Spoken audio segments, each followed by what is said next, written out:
Olá, queridos, Deus abençoe você, sua vida, seu ministério. Também aqui vos fala, pastor Sérgio Santos. Estamos aqui de volta com o seu nosso canal A Luz das Escrituras.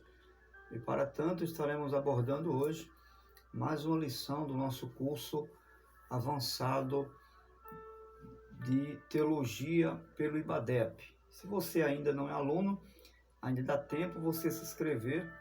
Se inscreva, ligando para nós, desejar o nosso contato 85 12 15 02, 85 12 15 02. Entre em contato conosco. Esse amigo que vos fala, o pastor Sérgio, monitor do curso. Estaremos lhe endereçando a secretaria e você estará fazendo a sua inscrição e vivendo esse tempo de conhecimento da palavra de Deus. E estamos esses dias já trabalhando com a nossa segunda disciplina, Novo Testamento 2. Então, nós estaremos abordando hoje algumas cartas do apóstolo Paulo, e uma delas é a carta, ou podemos chamar de Epístola aos Gálatas. Nós já falamos anteriormente a distinção que existe entre uma carta e uma epístola. E só para refrescar sua memória, a carta ela é endereçada a um destinatário, ok? Já a epístola ou epístolas são cartas que são não apenas endereçadas a uma única pessoa, mas ela pode ser dirigida a muitas outras pessoas, né? No coletivo, assim falando. E ela leva o caráter de um conselho, de uma orientação. Ela traz como característica aconselhamentos, orientações acerca daquilo pela qual a carta é enviada. Essa é a distinção de uma carta para uma epístola. E na página 31 do livro, você pode deixar aberto aí, que nós estaremos abordando, os assuntos que diz respeito a essa carta ou epístola do apóstolo Paulo aos Gálatas. Então, a carta aos Gálatas, ela serviu de base para a formação do pensamento reformado. Lembra, no século XVI, quando Martinho Lutero, como precursor dessa reforma, ele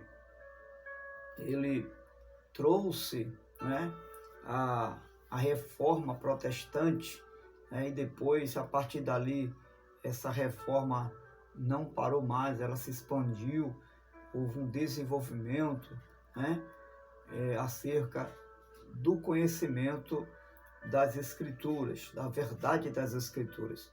E uma das verdades das Escrituras que Martinho Lutero encontrou foi justamente nas cartas que Paulo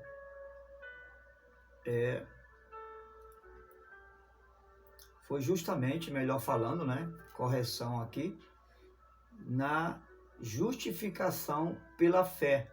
Ou seja, nessa carta que Paulo havia levado, enviado à igreja ou às igrejas que estavam na galáxia, certo? Então, a justificação pela fé foi justamente uma das bases da reforma protestante. E uma das mensagens base da carta, ou como você queira designar, epístola do apóstolo Paulo, e ela estar mais para ser uma epístola do que uma carta, diante do envio, do caráter dessa carta. Ela tem uma literatura, uma mensagem literária, melhor dizendo, muito voltada para conselhos, para orientações, exortações, para levar o povo a um despertamento sobre aquilo pelo qual a igreja estava sendo atacada, né? Então, é dentro desse caráter que essa epístola ela é enviada, né? E assim de maneira muito circular, porque, como eu disse, uma carta é endereçada a uma única pessoa, e uma epístola ela se torna mais como uma mensagem circular, né? E você vai observar que nos primeiros capítulos da carta aos Gálatas, nós vamos encontrar no versículo 2, Paulo dizendo: as igrejas da galáxia. Observe que ele não se dirige a uma única igreja, mas às igrejas da galáxia. Ou seja, essa mensagem, né, que ele transmitiu às igrejas da galáxia era uma mensagem circular. Ou seja, essa mensagem ou essa carta, ela não ficou apenas num único lugar, em uma única igreja. Ela foi dirigida a muitas outras que estavam ali naquela época e naquele período do século I, século II. Então, Paulo escreve essa carta com o objetivo, o principal objetivo do apóstolo Paulo ao escrever essa carta, né, ou essa epístola aos Gálatas, é justamente para combater alguns tipos de heresia que consistia na insuficiência, né, da mensagem da salvação. Ou seja, alguns estavam arrogando que a mensagem da cruz, ou a mensagem que o apóstolo Paulo estava falando a respeito da salvação em Cristo, não era suficiente para salvar o pecador. Então, dentro desse quadro, dentro desse contexto, Paulo vai defender a mensagem do evangelho que ele havia pregado ali. Havia alguns missionários, né? Podemos chamar de judaizantes, provavelmente convertidos supostamente ao cristianismo, mas com uma ideia ainda muito massificada da lei. Ou seja, eles acreditavam que Cristo a salvação vinha por meio de Jesus, mas não era consumada apenas por Cristo. Cristo não era suficiente para a salvação do pecador, segundo esses missionários supostos cristãos judaizantes. Então, o que eles diziam?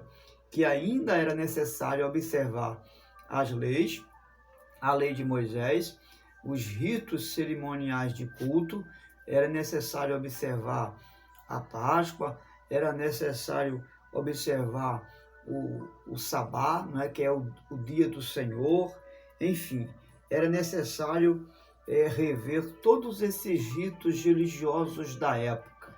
Então, depois que Paulo estabeleceu as igrejas nessas regiões, surgiu esses supostos cristãos, esses supostos missionários judeus, que chegavam nas igrejas, né, engessando a mensagem do evangelho do Senhor Jesus, que o apóstolo Paulo havia pregado naquela região da galáxia. É claro que não se tem uma precisão se essas igrejas da galáxia que Paulo havia pregado, se eram as igrejas do norte ou as igrejas do sul. O fato é que ele estava se dirigindo às igrejas da galáxia, ok? Muito bem. Compreendendo isso, o objetivo desses judaizantes missionários, né, que vinham justamente de Jerusalém para as galáxias, era exatamente distorcer. Exemplo, eles chegavam nessas igrejas onde Paulo havia estabelecido e pregado o evangelho, e a salvação como o único meio de salvação, a justificação pela fé e não pelas obras em Cristo, então ele chegava e dizia: olha, nós somos missionários, nós somos legalizados, nós somos homens de Deus e viemos da igreja, né, com a autoridade da igreja, né, trazer a vocês o evangelho de Deus. E aí eles começavam a apresentar, né, esse evangelho, mas além do evangelho, eles apresentavam a observação da lei, do sábado, né, da circuncisão, e diziam que a salvação é em Cristo, mas não é suficiente para que o pecador seja justificado diante de Deus. Precisava-se observar a lei, precisava observar todos os ritos e leis mosaicas. Então, com isso, muitos judeus, muitos gentios da galáxia, porque na galáxia não havia judeus, havia gentios, então muitos deles ficavam duvidosos da mensagem que o apóstolo Paulo havia apregoado ali. Então, na carta, ele vai abordar 4 temas principais, que são temas atuais até mesmo para os dias de hoje. Há mais de 2000 anos atrás que foi escrito, mas esses temas que o apóstolo Paulo aborda, né, contra as heresias, né, é justamente um tema atual vivido nos dias de hoje. Então, o primeiro tema é sobre a questão do apostolado do apóstolo Paulo. Esses missionários, supostos missionários que chegavam nas igrejas quando Paulo saía, eles estavam infligindo, deturpando, né, maculando o chamado e a autoridade do apostolado do apóstolo Paulo, né? E aí Paulo, no capítulo 1, do versículo 2 ao 21, ele faz uma defesa do apostolado dele. E ele, ao fazer isso, ele dá uma informação precisa, não só da sua autoridade como apóstolo, mas ele nos ensina como identificar um verdadeiro apóstolo de Cristo, né? E ele vai dizer que foi chamado por Cristo, vocacionado por ele para ser apóstolo, né? E ele vai começar agora a dizer que um apóstolo genuíno e verdadeiro é aquele que tem o reconhecimento do seu chamado em Cristo Jesus. O reconhecimento do seu apostolado em Jerusalém não foi diferente do reconhecimento do apostolado dos 12 apóstolos que testemunharam sobre Jesus, que viram Jesus, acompanharam o ministério de Jesus, viram Jesus, foram testemunhas da sua ressurreição, né? E, enfim, Paulo vai dizer que, assim como os 12 apóstolos, ele também presenciou todos esses níveis de relacionamento com o Senhor Jesus, né? Então, o apóstolo vai dizer que aquele que foi testemunha ocular, visível da pessoa de Jesus e testemunha ocular da sua ressurreição, e dele Jesus recebeu a incumbência, né, de estabelecer os fundamentos da sua igreja. Então, esses sim é que são apóstolos. Então, nós temos aí alguns supostos apóstolos, né? Algumas pessoas que se intitulam apóstolos. No Brasil e no mundo está cheio de pastores que se intitulam apóstolos, né? Então, à luz das escrituras e do que Paulo vai defender o seu apostolado, ele vai dizer que apóstolo de verdade, para ser e ter essa autoridade do apostolado, era necessário que fosse chamado por Jesus, né, de forma ocular, ou seja, presencial, algo real, tivesse presenciado esse chamado pelo próprio Cristo, como foram discípulos, e Jesus chamou também a Paulo no caminho de Damasco, se revelou a ele. Então ele vai dizer que essa é uma autentificação do apostolado. Ele vai dizer que para conferir o apostolado de alguém, precisa ter testemunhado, ter sido testemunha ocular da vida de Jesus, como Paulo e os outros apóstolos foram. E precisava ser também testemunha ocular da ressurreição do Senhor Jesus, como também Paulo foi. Então não era só chegar e apenas arrogar para si uma autoridade de apóstolo simplesmente porque é um discípulo de Jesus. Não, senhor. Para ser apóstolo, segundo Paulo, teria que ter esses critérios aí. E é claro, hoje a expressão designação apóstolo, ela está ligada àquele que é enviado, né? Se tem um missionário que é enviado para fazer a obra de Deus em algum outro lugar, nesse sentido ele pode ser considerado um apóstolo, pela designação do ato que foi feito com respeito a esse homem ou essa mulher. Ele foi enviado, porque apóstolo é isso, é ato de enviar. Aquele que é enviado para levar a mesma mensagem, ou seja, reproduzir a mesma mensagem que Cristo lhe entregou ou lhe confiou. Isso também significa ser apóstolo, mas não ser apóstolo como alguns acham que são apóstolos como os 12 que Jesus separou e que agora pode estabelecer fundamento para a igreja. Não. O fundamento que nós temos hoje é o fundamento dos apóstolos.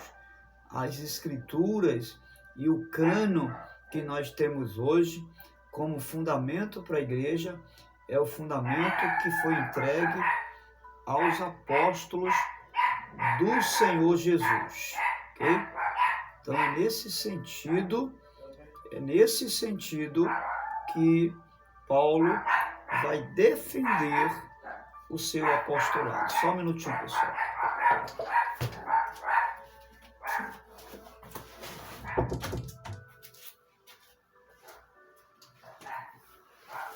Peço desculpas a você, só para encostar ali a porta. E continuando aqui a nossa palestra, nós temos essa consciência, ok? Então Paulo vai dar esses critérios sobre o apostolado. Uma segunda questão que Paulo vai trabalhar em cima da defesa do seu apostolado é justamente sobre o tratado da salvação do pecador. Paulo ele vai trazer como tema central a justificação pela fé, ou seja, ele vai explicar de que forma o pecador ele é salvo, e é salvo mediante o sacrifício do Senhor Jesus sem as obras da lei. E essa era a questão, essa era uma das questões mais problemáticas que Paulo encontrou ali diante dos hereges que estavam invadindo as igrejas por onde Paulo havia apregoado o Evangelho de Cristo e a salvação por meio da fé e não das obras. E aqui Paulo, ele rejeita do começo ao fim sobre a questão da salvação pelas obras. E aí você vai ver que no capítulo 3, ele começa perguntando aos Gálatas. Veja no capítulo 3, ele começa perguntando aos Gálatas insensatos: quem os enfeitiçou? Não foi diante dos seus olhos que Jesus Cristo foi exposto como crucificado? Gostaria de saber uma coisa: foi pela prática da lei que vocês receberam o Espírito ou pela fé naquilo que vocês ouviram? Então você observa que Paulo vai começar a perguntar a eles exatamente como é que vocês se converteram, qual foi a mensagem que eu trouxe para vocês, que gerou em vocês uma nova vida do Espírito, né? Qual foi a mensagem que vocês ouviram de Cristo que trouxe à mente de vocês a consciência de uma salvação pela fé, né? E ele vai dizer, então, como é que vocês querem adotar outro evangelho agora? Como é que vocês querem mudar, né?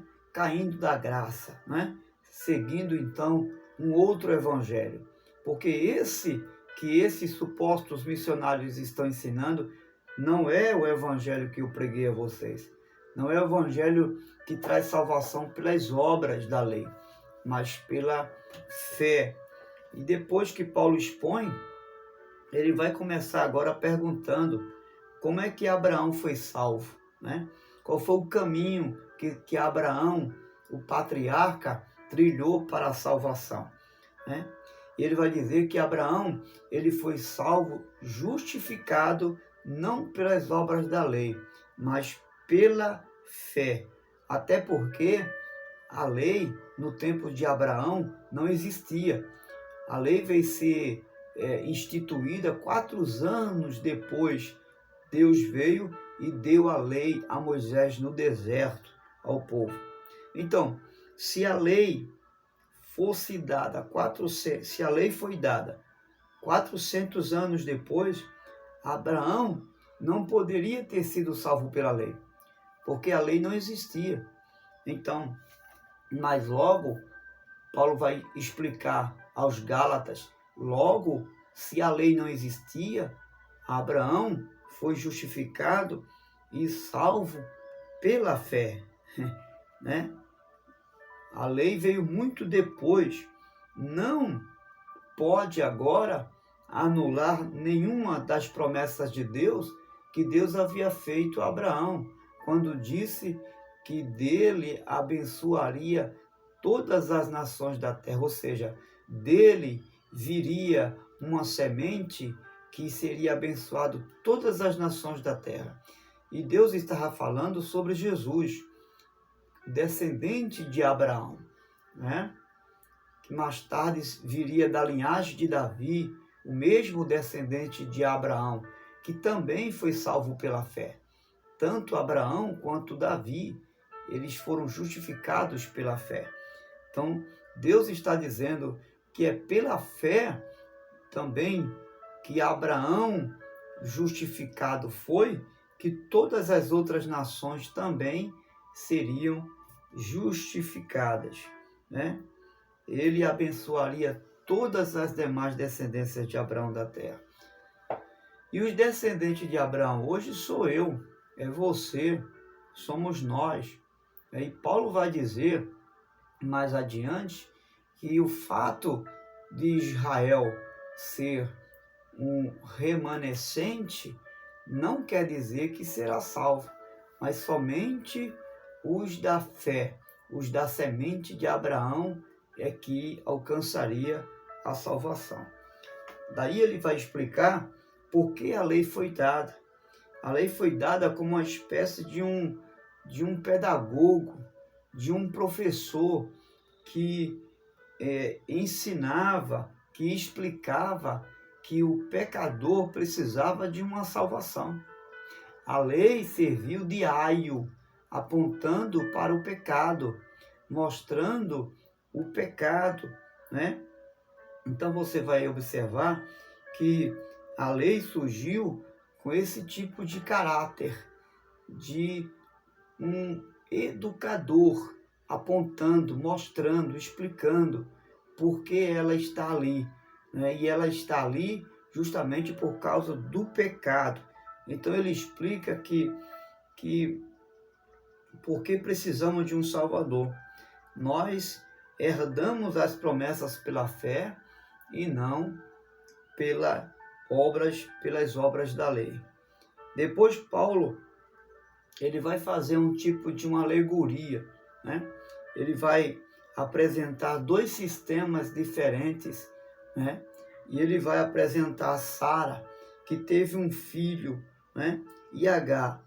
E ele vai apresentar Sara como a mulher legítima, né, que deu à luz a Isaac, que é o tipo de Cristo. Né? Veja o que Paulo vai fazer aqui. Ele vai apresentar Sara como uma mulher legítima, que é e que vai dar à luz, né, da forma correta, né, porque ela é a legítima esposa de Abraão, então ela é legítima, vai dar à luz a um filho legítimo, que é Isaac, que é o tipo de Cristo, ou seja, o tipo daquele que é salvo na fé da promessa, pela fé na promessa, porque foi exatamente isso que Deus fez a Abraão e a Sara. Ele prometeu o nascimento de Isaac, que é o tipo de Cristo, né? Semelhante modo, em contraponto a essa primeira questão, tem Agar, que era escrava e deu origem a um filho de uma relação totalmente comprometida, porque Abraão não era marido de Agar, né? Agar não era legítima esposa de Abraão, ou seja, nesse sentido, ela era escrava e o filho que deu também foi um filho escravo, que foi Ismael. E ele representa aqueles que querem se salvar pelas obras da lei. E era isso que Agar tentava se justificar com relação à herança de Abraão para com Ismael. Ela sempre estava dizendo que Ismael era filho de Abraão, né? Porque foi ela que teve relação com Abraão. Ou seja, ela tentava se justificar pelas obras da lei, né? E isso era injustificável. Então, a quarta, a doutrina, melhor dizendo, que o homem é salvo pela graça, mediante a fé, sem as obras da lei. Essa é a mensagem que o apóstolo Paulo estava defendendo diante dos Gálatas. Só que, se você perguntar, quando a gente vai olhar, trazendo para os nossos dias hoje, se a gente for perguntar para o movimento pentecostal e os neopentecostais, se a salvação é pela fé ou pelas obras da lei, tanto o pentecostal, né, o movimento pentecostal e o neopentecostal, que são as novas igrejas que surgiram no século XXI, então todos dois, e uma boa parte vai dizer que a salvação é pela fé em Cristo Jesus, ok? Só que a dinâmica que os dois movimentos fazem, elas não dão ênfase a essa afirmação que eles têm sobre salvação pela fé em Cristo. Por quê? Porque a maioria dessas igrejas, tanto pentecostais como neopentecostais, elas dão ênfase a muitos tipos de comportamento que não tem sentido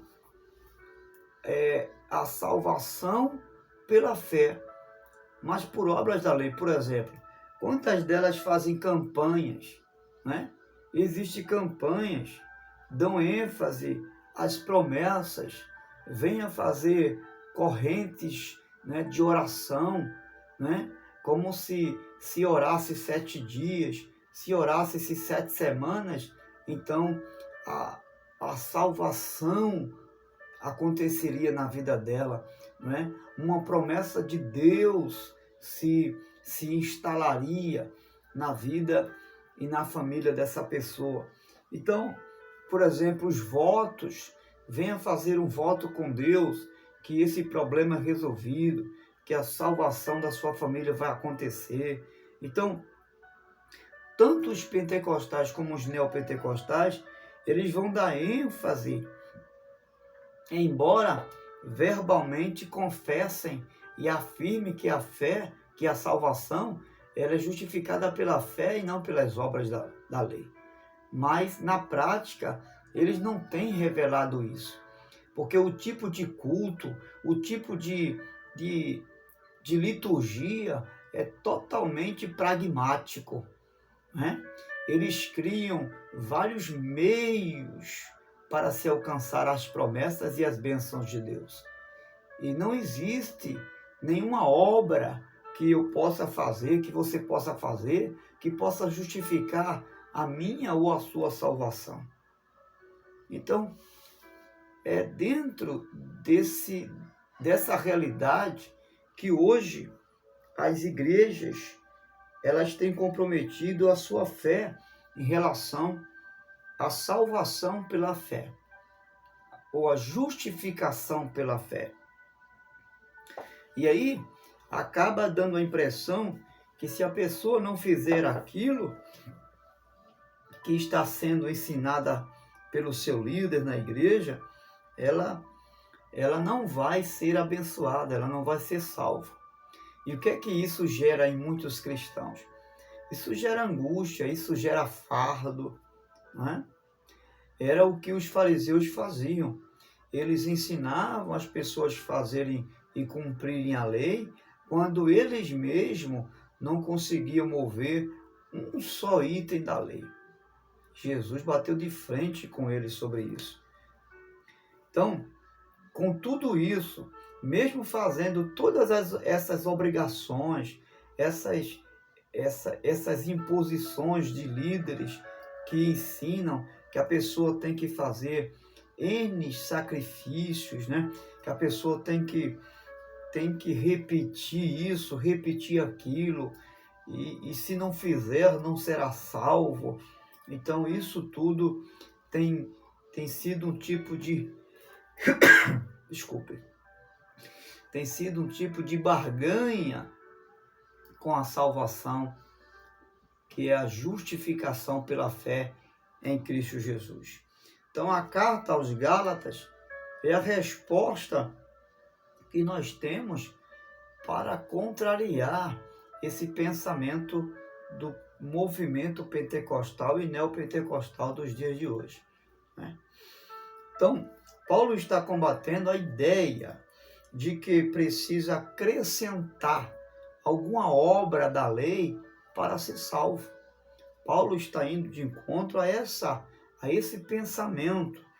E ele vai dizer que não há ninguém que possa apresentar uma obra digna de aceitação diante de Deus para que possa merecer a salvação.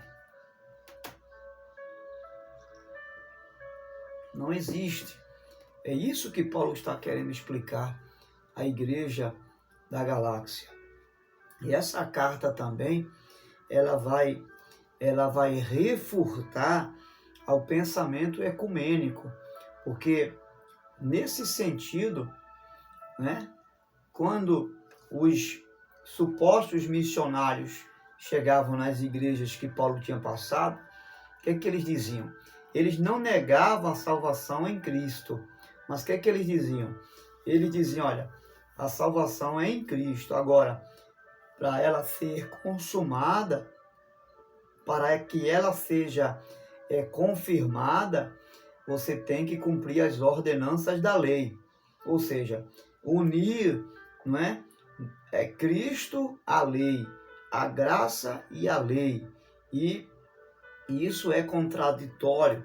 Então, existe um tipo de ecumenismo nos nossos dias a respeito disso, que é juntar o pensamento católico com o pensamento protestante. Se a gente for fazer aqui uma abordagem, então existe um tipo de ecumenismo.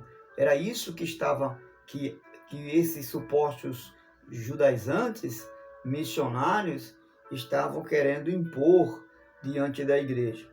E há uma diferença do pensamento reformado, né, para o pensamento católico. E a diferença está em duas premissas. Primeiro, a primeira é chamada de ação de ou seja, de um monergismo, ou seja, é Deus que salva. A salvação, ela não vem por obras da lei. Não é o homem que se salva, mas é Deus que salva o homem. Então, a premissa reformada da igreja protestante é essa, é a do monergismo, onde Deus é que manifesta a salvação por meio da fé e não das obras do homem. O homem não tem nenhuma capacidade de oferecer ou de apresentar nenhuma obra meritória para lhe condicionar a salvação. E o pensamento católico, que é exatamente o homem colaborar com essa salvação, que é o que chamamos de sinergismo, né? É o homem que colabora com a salvação, ou seja, as obras dos homens colaboram com essa salvação. E isso é totalmente contraditório ao pensamento protestante desde o século XVI, quando chegou ali a reforma trazendo a salvação por justificação da fé. Então, Paulo também ele vai tratar das tradições judaicas.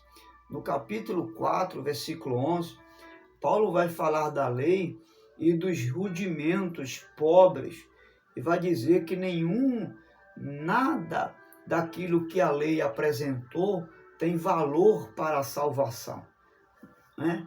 A circuncisão, o sábado, as festas, a lua nova, eram figuras de Cristo, e todos esses rudimentos da lei foram cumpridos na pessoa do Senhor Jesus. Tudo foi cumprido nele. Voltar a fazer isso de novo, disse Paulo, é voltar ao retrocesso, é retroceder, é voltar às fábulas antigas. E nos dias de hoje, esse retrocesso ainda acontece. Por exemplo, tem pastores reintroduzindo a lei mosaica nos cultos da sua igreja. Tem pastores que pegam o chifre, né, que é o shofar, aquele chifre que era usado no Antigo Testamento para chamar a congregação para o dia do Yom Kippur. Eles fazem isso nos dias de hoje. Outros colocam a arca, né? Constrói uma arca, coloca nos ombros dos obreiros, né?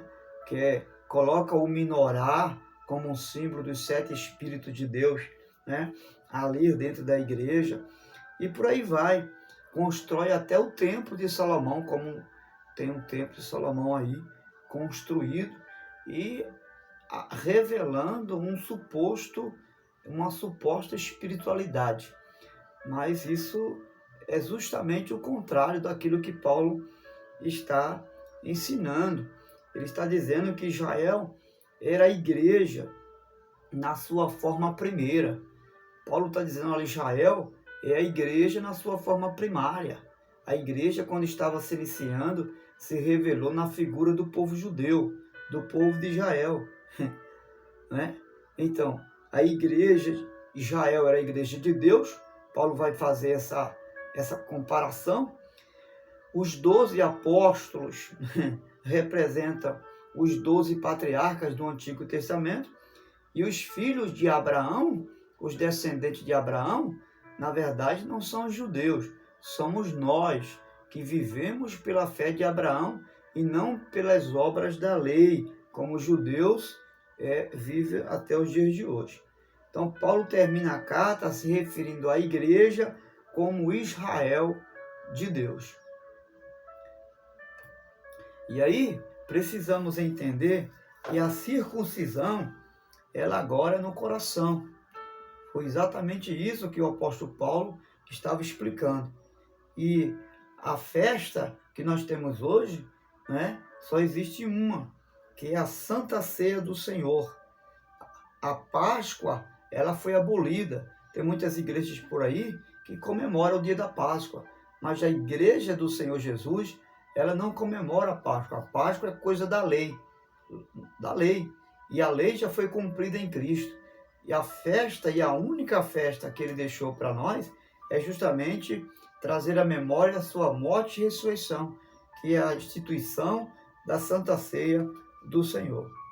Isso ele estabeleceu para que a igreja celebre, não a Páscoa, mas a ceia do Senhor Jesus. E Paulo vai tratar sobre esses assuntos aí. Em última síntese, Paulo vai falar sobre a vitória sobre o pecado. Já no capítulo 5, ele argumenta o seguinte: a lei que vocês querem guardar, ela não vai dar vitória a vocês sobre o pecado. E aí Paulo diz que a lei não produz santidade. A lei, ela não produz santificação para ninguém. Paulo vai explicar isso. Quanto mais você se colocar debaixo da lei, mais o seu pecado vai surgir, mais o seu pecado vai aparecer. Então, a lei, nesse sentido, Paulo vai explicar no capítulo 5, que ela não tem poder sobre a carne, porque a carne, que é as obras da lei, ela não está sujeita à lei de Deus. E onde há lei, há pecado. Por quê? Porque a lei, ela surgiu justamente para isso, para apontar o pecado, para condenar o pecado, né? Para fazer juízo contra o pecado. Por isso que a lei não serve para salvar, para perdoar pecado, mas apenas para fortalecer a existência do pecado. Aí Paulo vai dizer que como a lei pode santificar? Ele vai perguntar como? Como é que a lei, existindo ela para apontar o pecado, para condenar o pecado, como ela vai salvar do pecado, né? E aí ele vai dizer no capítulo 5, versículo 16. Então Paulo responde o que é que santifica o cristão. Ele vai dizer que é o Espírito, a vida do Espírito. É quando Paulo vai apresentar a vida do Espírito, ou seja, como é que os cristãos agora, uma vez justificados pela fé, vão andar segundo Cristo, segundo essa fé, através do Espírito. Aí ele vai dizer: andai no Espírito e não cumprireis os desejos da carne. Paulo diz que contra o fruto do Espírito não há lei. Ele diz que contra o fruto do Espírito não há lei, mas as obras da carne são conhecidas e todas elas são qualificadas pela lei. Quem dá qualidade às obras da carne é a lei. A lei, ela vai dizer, olha, esse é o tipo de pecado. Esse é o pecado do adultério. Esse é o pecado da fornicação. Esse é o pecado do glutão. A lei, além de apontar para o pecado, ela vai qualificar o pecado. Já o fruto do Espírito, ela não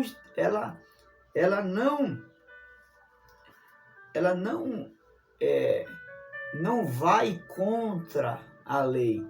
O fruto do Espírito, né? Eles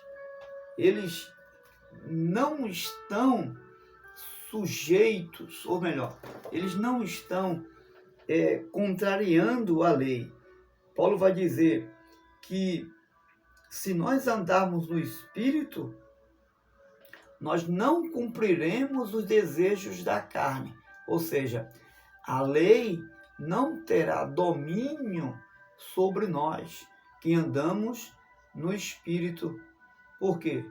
Porque o fruto do Espírito não é aquilo que a lei condena.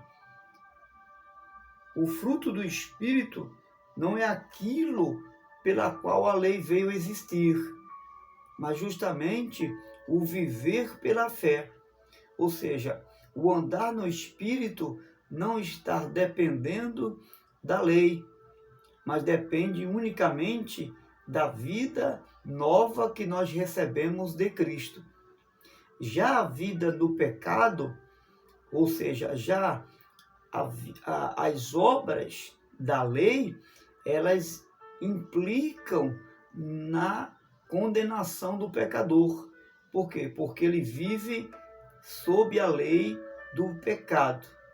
Ou seja, tudo aquilo que eles rogam como ato e obra de meritório diante de Deus se torna pecado.